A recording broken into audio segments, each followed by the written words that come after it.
I'm Maria Menounos, and you're tuned in to AfterBuzz TV, the ESPN of TV talk. Now, let the buzz. Woohoo! What's up, AfterBuzzers? We are back. Another episode of The Outsider. So excited to be joining y'all again. We are covering season 1, episode 3 tonight, since they did a double episode last week. So much good stuff that we have to talk about with y'all. I'm your host, April Wissenhant, joined by my lovely, amazing, beautiful girl, Allison Dean. Love you, April. Love you the most. Oh my gosh, an episode that really gave us a lot. We have so much to get into with y'all. You want to make sure to stay tuned because we have our special segment, some great news, and of course our predictions on what's unfolding to be a crazy season. What do you think about the episode? I loved it, and I also was very sad that it wasn't a double episode again. Right? It was like, this is too short. Yeah, it's exactly what I thought was going to happen when they gave us the two to start with, and then I knew it was going to be hard because there's just so much going on. There's so much. It's like multiple different plots, but all the same thing at one time. It's crazy. Which is interesting to and me. Also just like the character development that we're getting, right? Yeah. And the new characters. Right. I'm like, so many to keep up with. So I read a lot about the show last week and before that even, and I read how, at the beginning, it's like a slow burn. Like these things happen and it kind of slowly unfolds. And tonight's episode was actually that for me because like the show opened up, or one of the first scenes is with them like at this prison. And I'm like, who is what does this have to do with anything? Who is this? So it does kind of like slowly burn into a very large bonfire at the end. And some craziness, but still burning because we still don't even know about that. We know nothing. Exactly. I want to start off with honestly, I almost laughed when I just said this, literally just now. I want to start off talking about Detective Jack, who was a big portion of our topic or our conversation last week because we're wondering why are they showing this of him? Whatever. His kind of beginning in the episode is when he is sent out to the barn where what is allegedly, Terry Maitland's clothes that were left, the ones he changed into at the strip club. So Terry Maitland in quotation marks. Exactly, Terry Maitland. At the beginning of the episode, they're at the barn kind of digging through this, and they discover some weird substance, which we call goopy weird substance. He goes to the barn by himself, of course, after going to a strip club. That whole thing was so annoying to me. So it just doesn't make any sense. And then he goes into this barn by himself when in the it's dark. Oh my gosh. And is attacked. Yeah, that was odd. Right. So he saw the hooded guy. Right. And then he drops it and then comes back up and the hooded guy's gone. Or was the hooded guy behind him? That's what I couldn't figure out. I was like, is the hooded guy behind him? And is also the hooded guy suddenly invisible and also doing weird stuff to him? That's what I was trying to figure out. So the hooded guy, he definitely, because I actually rewound it because I was like, did he see him or was it just that little pole? He definitely sees the hooded man. Oh, yeah. And then I guess he teleports behind him. I think that's what happened. Because he definitely was attacked from behind. Yes, he was. So it seems like even when you're watching it, or for me anyway, it seems like he's being punctured by something. That's what I was thinking too. And then when you look at, when they gave us a couple shots of the back of his neck. Right. And it looked like a weird rash slash beating slash punctury thing. I mean, it looked like circles where skin was missing. And then obviously as we see him throughout the episode, it looks worse and worse and worse. At the very end, it's bubbly red and whatever. Main number one question throughout the whole episode, why did he not go to the hospital immediately when this happened? Well, okay. And beyond that, he is a police officer. A detective. He is a detective in the police force, right? And he was assigned to go to this location. Where is the report of all this happening? You need to document all of this. So not only did he not go to I don't know, if he went to the hospital, we didn't see it. That's a great point. And also, none of this was documented. None of this was revealed. Hello, I don't know. Something's not adding up. Right. Maria Ayala in chat says, Jack is a typical Stephen King character. He is not going to end well. Haha. Laugh, cry face. I was actually saying this out loud. I'm really curious what his character arc is going to look like. So there's a part of me that's really hopeful that we're going to see, just because he is kind of he's jackass. Yeah. I mean, he's a bit of a punk. Right. So part of me wonders, because of this now new affliction, if he's going to change at all, if he's going to, or if he's going to morph into some weird monster. I don't know. Also possible. Maybe. Right. So, but that's the curious part, because I think it'd be so predictable if we see like douchebaggy kind of guy turn into something or die or have some like, I mean, that's kind of predictable. So I'm hoping for something a little bit more exotic. Right. Well, what's even crazier about like him not even, going to the hospital, whatever, to check out something that literally stabbed him in the dark.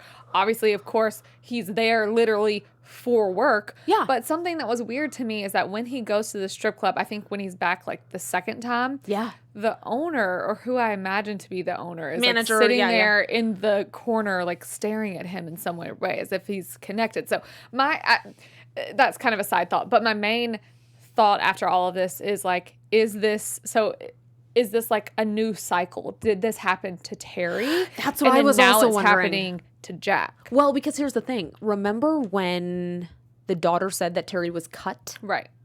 And we don't know much about what that cut was, what it looked like. I mean, we don't know they anything. said it was on his hand. Yeah, they said it was on his like wrist or something. Yeah. So, but regardless, we don't know what it looked like. Right. We don't know how much pain he was in from. Like, we just have no context. So, Right. is this like the way the hooded guy gets to people?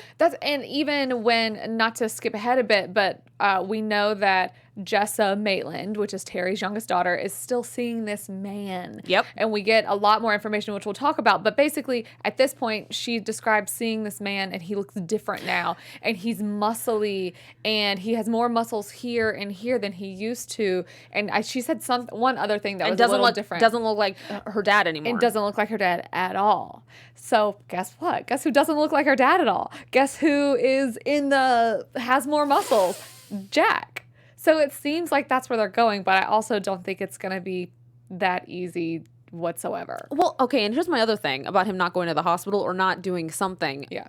Whatever touched him, hurt him, stabbed, whatever it was, you need to sample the hell out of that stuff, right? You need to get, I don't know. I was like, what kind of detective are you, man? The only thing I can think is that it automatically starts to like take you over. Yeah, I was thinking that too. But then again, he ended up at the strip club again. True. So he's still him on some, like he's still doing the same behaviors that we were seeing previously. Before. Right? So that's where I'm kind of, you still know things about who you are. So. Right. But then by the end of his kind of category in the episode, he's sitting there like, I don't know what he's wearing. To me, it looks like a gown, but it's not a gown. And he's just saying over and over, whatever you need me to do. Right. Whatever you need me to do. It's so creepy. As he like rocks back and forth. So, I mean, that tells me that, to me, it's like another piece of the puzzle. Like, he's clearly possessed by something at this point. We just don't know what. It's a confusing thing. That's why I say it's a slow burn, because they gave us stuff, but like, basically just a lot more stuff to be confused by. So I'd say it's slow burn, but the whole episode I was fully engaged in. Like, oh, absolutely. There was not a moment where I felt bored or felt like, why are they showing this to me, or what's going on? Definitely. I was like, what's happening? It's kind of like, I mean, like, it's all building to something. But it's like a lot of information coming from different places. Even with the clothes, obviously, that's why Jack goes to the barn in the first place that they found. It's more information on that. So they talk about how they're testing this. At this point, this is when Anderson meets with the GBI Detective. I will find his name in just a minute. But he meets with them, and they're saying they're testing this liquid. Yes. Okay. They're testing this liquid, and he, at first they thought it was semen. Right. But not because the boy was, attacked sexually. Yeah. But no semen. They're testing it for, basically, every substance. He lists all these things, and he's like, nope. Not any of those. Nope. None of those. None of those. So obviously it's something completely unknown to them. But the weirdest part is the belt buckle. And you see clear fingerprints on the horse on the belt buckle. And basically, they say, there are 5 sets of prints. Terry's, and then I think like the boy who stole the car, the owner of the van, right? And then that owner, I think his wife and daughter or something like that. Maybe. Anyway, multiple sets of prints. All of it makes sense, but the ones that don't make sense is that there's a set that is very clear and then a set that's like degraded, basically. And he says that it looks basically like a fingerprint of an 80 to 90-year-old person, but they do match to Terry Maitland. So it's like so there's the however old Terry is, let's say 45-year-old fingerprint, and then his exact fingerprint, but as if he was 80 or 90 years old. So weird. So like, is it time travel? Is it possession? What is it? I was with you, April. This is so confusing. Yes. I don't know. I know. I'm definitely curious to see more about Jack and what happens to him and how this is connected with that. But the hooded guy, it looks as though he is very old. So yes. he looks I mean, he's been very, very kind of not visible to us. There's only been a couple moments where we see it looks like he has some deformity like in his mouth area. Right. And he just looks kind of like darker and sallow and kind of wrinkled, like grayish. I mean, it's super unclear. And so I do think there's some strange tie-in between old Terry fingerprints and this thing being able to possess other people on some level fully, and maybe in the possession because he is super, super ancient. Right. Maybe then when he possesses them to their younger selves, it's still degraded for fingerprints. I don't know. I don't know. It's confusing. We don't know. I mean, I hope we will know eventually. Well, because but wait it's a very minute, confusing. that also doesn't make sense because there was like fresh Terry Maitland fingerprints against the old Terry. Yeah, that doesn't. Okay, exactly. So this is bizarre. I don't know. On that, so I want to talk about how Terry's daughter is seeing this man still. So Ralph is obviously fully still in this investigation, even though he's on leave. But how could you not be? Of course, exactly, because he feels anguished about maybe arresting him the wrong way, and he's watching these videos over and over again of him, of the shootings and stuff like that. Even though he says he's fine, but clearly he's not. Nothing's adding up. But the Jessa Maitland says, walks into her mom's like, "Hey, we need to call the man for Dad," and obviously we know it's Ralph. But when she describes what this man is, telling to her, he says, "You need to stop." He says, "I can only tell you this. You need to be scared." And then when she describes how she's seen him, and this is why I say, like, it plays back into the Jack part, she says, it describes very much so exactly what we kind of said his face looked like. Like, at first she said he looked like her dad, but he was very mean. Right. And then he looked less like her dad, but he was very mean. And then it looks like his face has been, she said he looks, I forget the word she used, but she said as if someone had tried to erase his face. Yeah. Like he looked very blurry. And that's what I thought. So it's almost like, does he take this like form of a person, and then after that person is dead, then he's gonna like find a new person?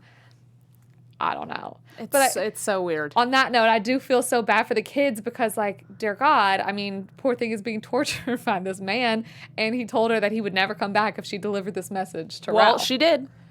And actually, I liked how Ralph said to her, if he comes back, you tell him, you deliver the message, you need to get the heck out of here. Exactly. So I did like, they know how to talk to kids, those two. Him and his wife. I like it. They Yeah. definitely. I'm into it. It's so sad seeing him, like, he visits his son's grave at some point, and we still don't know anything about it, but that's where or not much about it, I should say. Someone in the comments from last week did say that he mentioned at one point, I don't know how he missed this, but that he mentioned at one point his son's death kind of had something to do with his wife, so maybe she was not involved. Well, I heard two things related to his death. I heard at one point in the first or second episode, the wife said something about cancer. Okay. And then in another instance, I heard something about murder. So I have cancer and murder that have come, at least very different things. I've heard those things. I mean, you could have cancer and be murdered, so that's possible. But yeah, I feel like we just don't have have enough info right now. No, but that's where he sees like the open graves of not the little boy that died first, the Patterson boy that Terry's accused of killing, is covered, but then there are multiple graves for his family to fill in. It's so sad. Which is insane. But that's kind of what I think gets his like wheels turning again. And this Like, kind I gotta of solve this. Exactly. Yeah. This kind of ultimately is how we get to the character of Private Investigator Holly Gibney. Hello. Who I love Amazing. already. Yep. So they hire her basically to figure out what happened. She's a private investigator. But she's like a private investigator on Extraordinary. steroids. Yes. And not on real steroids, but just on the fact that she's literally genius level in everything that her mind is genius level. I've never, I was telling Allison before we watched, I was like, it's crazy because at first I was like, do you just have a photographic memory, like and like a hearing, everything you see, everything. hear, Yeah, whatever, everything. you just know. Yeah. But when she's describing her personality, I forget what she said, but she's like, I can tell you the exact day of what today 6 years is going to be. But like, if you ask me what today's date is, I have to look on a calendar. And that she was studied when she was a child because she was like, Genius. People thought she had issues or whatever. She said she was like studied by the white coats, which I thought was kind of interesting. But basically Ralph kind of gets together with Howie and Alec, and they're like, okay, let's figure this out. Let's hire this girl. She's the best that there is. So they send her to Dayton, which is where the family, of course, visited, and that's where that's where the van was. That's close to where his dad's nursing home was. And this is where things just get real interesting. Get very, very, very confusing. So once she finally decides to help, she goes to the nursing home where his dad was, obviously. And the receptionist seemingly she talks about, oh, you're a reporter. A detective showed up weeks ago or months ago. I forgot what she said. Right. And so did all these reporters. Yep. And she clearly does not know that Terry is dead. What were you thinking in this instance of what could possibly be the explanation for that?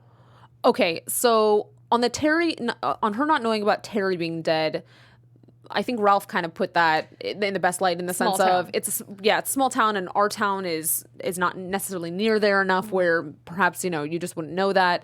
The piece that I thought was real strange was the fact that there was so many other detectives there. Right. So that was the piece for me where I thought, okay, I need to know more about this. Right. And that was obviously a piece for her that I think we're going to definitely have some exploration on, because that obviously piqued her interest too. Like, what are these detectives doing there? What are they talking to this guy for? Right. And also, if all these detectives were there, wouldn't that person at the front desk question it and go, why are all these people here? Oh, Terry Maitland's dead. Exactly. I don't know. It's just, it's all kind of weird. Well, we obviously find out that it has absolutely no connection to him whatsoever, why she's saying she's the reporter and whatever. But it's because she goes to this nursing home, obviously to speak to his dad, but they found out that his dad has recently been diagnosed with Alzheimer's. So, that sucks. But she was also wanted to speak to the workers that were there that day. Right. Through digging, this is how the prison scene all throughout the episode is tied in. Right. She, of course the receptionist kicks her out, but that's how she finds out. She goes back to look and she finds out that these two little girls were found murdered, sexually assaulted, basically right around the same time and kind of in the same way. You obviously don't see much about it. You just see a little snippet on the screen. Right. But in the same way, basically, that the boy was killed that Terry was accused of killing. So this all happened around the same time. And a worker at Terry's dad's nursing home that she was visiting is the one that was found and accused of killing these girls. And sent to prison. And this is the man that we're seeing in prison the whole time. So my thought right there is, could this be the man that he bumped into? I mean, do you think it's connected, or do you think it's just maybe he was another victim? Obviously, we're going to talk about what happens to him, but I think it's premature right now. Yeah. I think it's possible. Yeah. But then that doesn't make sense in the sense of Terry never touched Jack, or there wasn't some exchange on that front. And so if True. if that nurse had to touch Terry to become then afflicted, then we would then make the assumption that Terry would have needed to be there to touch Jack, and Terry obviously we know was dead. Right. So I don't know. it's very confusing, but it's too much of a coincidence that this worker who worked at the facility that Terry visited, like, accused of killing these girls in the exact same way, basically. I think we need more info on this nurse, though, because I don't know, just from my preliminary and very little info that I have on this guy, he just seemed innocent. Like he didn't seem like a raging, angry, crazy. Not to say that I have, like, you know, I'm not a too profiler, much experience. Right? Yeah, it's like, how do I? Yeah, Allison the profiler over here. But I don't know. He didn't strike me as like, he seemed like wrong place, wrong time, wrong city. I don't know. So many things. So I think what I would need is all the, like, damning facts that were brought against Terry. I need to see that against this guy. Right. Where, like, video of him in this particular, you know what I mean? Right. And we don't have any of that yet. But it's funny because, you know, call me April the profiler as well, because I automatically thought the same thing. I was like, this dude, there's something about him. And I think, like, obviously he's playing the character that way, like, where he clearly, just something about him makes him seem innocent. And he, even like when he gets the mail and it's like child killer in a crazy picture, but I knew something bad was going to happen. I knew when it he's too. Like fashioning a shiv. But another very strange thing is how, obviously, you know, we even saw it in the first 2 episodes that people in jail do not take kindly to child killers, specifically like the molestation stuff. So he's being threatened already, but this man digs a shiv out of his own leg. Was I seeing that correctly or no? Oh yeah, you saw that correctly. So the man digs a shiv out of, physically, surgically has to cut his own leg, gets a shiv out of his leg. So do you think that was legit? Like, had the man just put a shiv, or could he have been, like, possessed in some way? Oh no, I think he did that before he went to jail. And it was a plastic knife or something. Right, yeah. So because if you scan someone going into prison, it's not going to pick up. Right. Yeah. I was grossed out. But I mean, but, like, really, save that for somebody who's trying to hurt you, not like somebody who you don't even know did something. You just have a thing against alleged child killers. Well, as everyone should, I guess. But that was a very, for me anyway, difficult scene to watch at the end. Oh, when it's he comes terrible. into his room and he's like, "You're not going to do this," and then cuts his own throat. I was not expecting that. Talking about the guy who we think is innocent, obviously, and it just, like, the blood on the wall, it was ridiculous. And he had done it by, like, literally the lens in his glass. Yeah, it was not fun to watch. But that's also maybe why we think, like, you just don't do something like that, or you don't go out in the way that he did. Like, a lot of, you know, it is kind of not kind of a thing. It's known that people in prison, you know, they sometimes kill themselves because they don't want to be in prison. Like, but you don't, they showed us the way that it happened for a reason, obviously. You don't say those things. You don't say, like, it's not going down this way. Like, I'm not going to let you do this. Right. And, you know, be essentially, I'm sure the guy would have just, like, tortured him, of course. It would have been bad. Yeah. So, like, you don't say that if you're guilty, I feel like. And that's what I'm just that's the trouble that I'm coming up with. It's like how it's all connected, but I'm guessing I feel like Holly Gibney is going to reveal some stuff in the coming weeks. Yeah, I'm pretty sure Holly Gibney is going to be right on it. What are we, before we get into our special segment and everything, what are we missing from the episode? Oh, I know one thing that I did want to mention. When they first meet Holly, because she requested to meet Ralph, obviously we see, I thought it was so interesting how she's telling the stories of what she thinks that this could be. Like when she's saying, I think, basically about Terry, like, it seems like Terry could, you know, have some sort of doppelganger. Yeah, that was really interesting. I mean, at this point, that is a legitimate, that's a legitimate proposition, because we see someone that looks exactly like Terry on video at the same time that Terry is in a totally other town. Right. So, yeah. I mean, what she was saying was, it's not conventional, but it's clearly not impossible at this point. I mean, there's some other things at work here. And the fact that, like, I thought it was really interesting.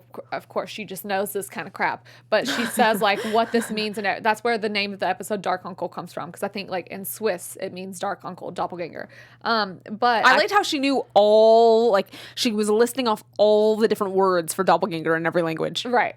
Amazing. I think what's so important about that is that in all of these different cultures and countries, they all have something like this. Oh, like, yeah. This can't just come from nowhere. No, right. You know what I mean? Like, there's got to be a reason for it. It's a thing. So we obviously know that some sort of dark force is at work. We didn't, I think Doppelganger was one of our guests last week, but, like, I literally meant, like, she explains it in a very different way. Like, it literally is a force, but basically just exactly like you. It's not a twin, it's not whatever, but it is like you, but not you, which is a little scary. Anything else we missed before we go into our special segment? I don't know. This whole show is like making my brain is like mushy from all the stuff that's flying at us. I know. Think about your predictions while we're doing this as well. And let us know in chat what y'all's predictions are as well.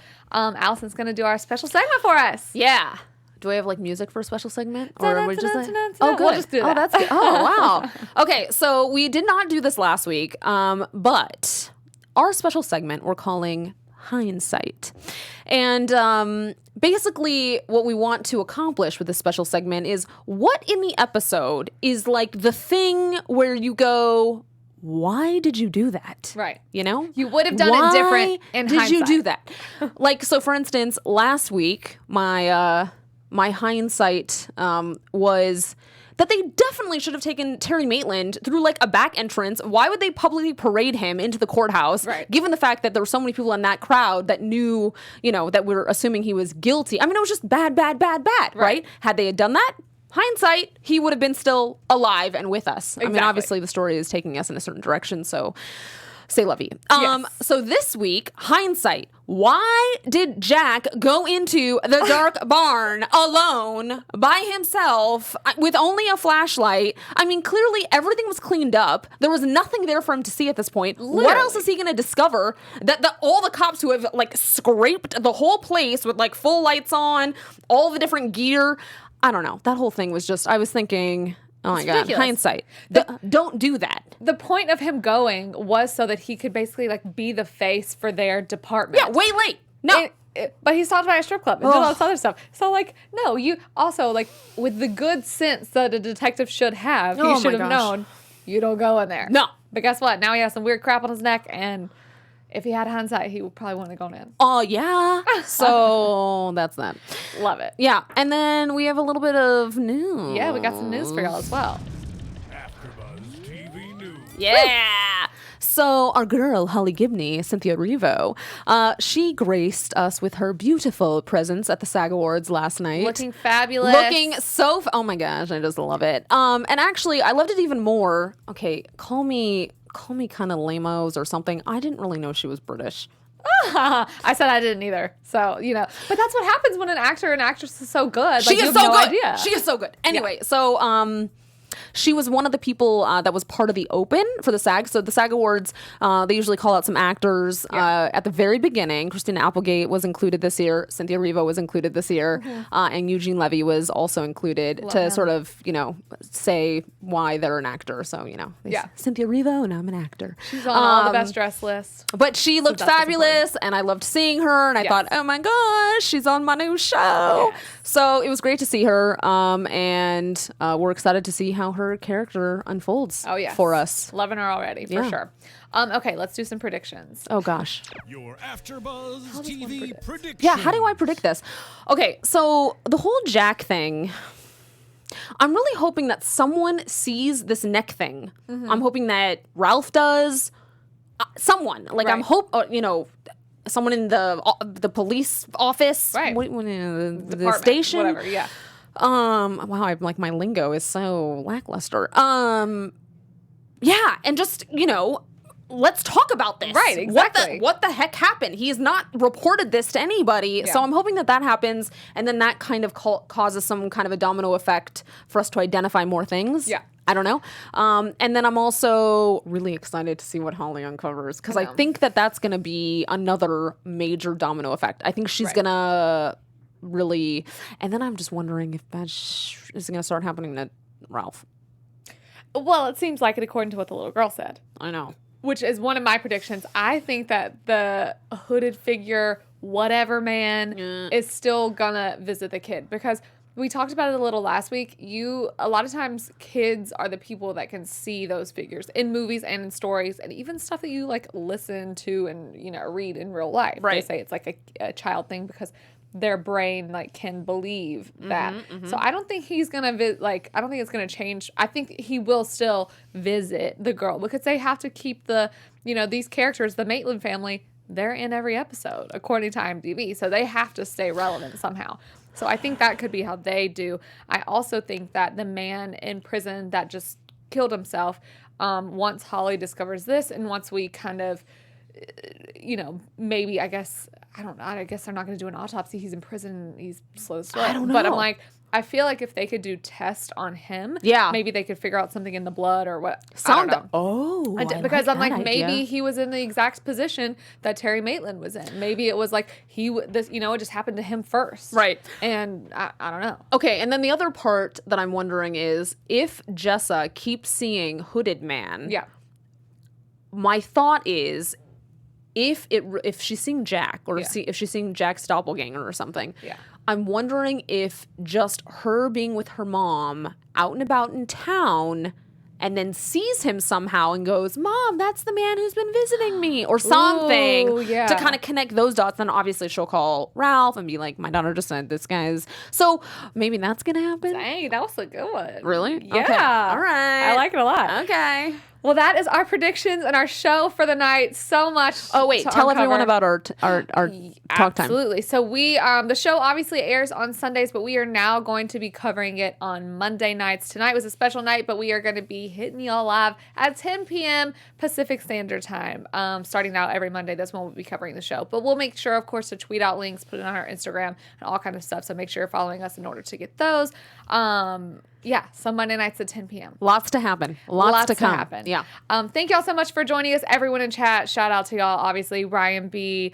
Jeff Fulton, the Jack character, is a complete idiot. He is. I concur. Yeah, we agree with you. Yes. But thank y'all so much for watching with us. In the meantime, you can find me everywhere at April Wissenhant. Where can they find you? You can find me at the Allison Dean. Be sure to like, comment, give us 5 stars. Let us know what you thought, because we want to continue the conversation with y'all. But we will see y'all next week. Yeah. Thank you. Our founder, Kevin Undergaro, and me, Maria Menounos, would like to thank you for tuning in to AfterBuzz TV. Remember, we're not just the first, we're the biggest in the world, and we're the only destination for all your favorite TV shows. Whatever you crave, we've got it. So go to AfterBuzzTV.com and check out our lineup. Buzz you later. The views expressed herein are those of the hosts only and do not necessarily reflect the views of AfterBuzz TV or its owners or principals.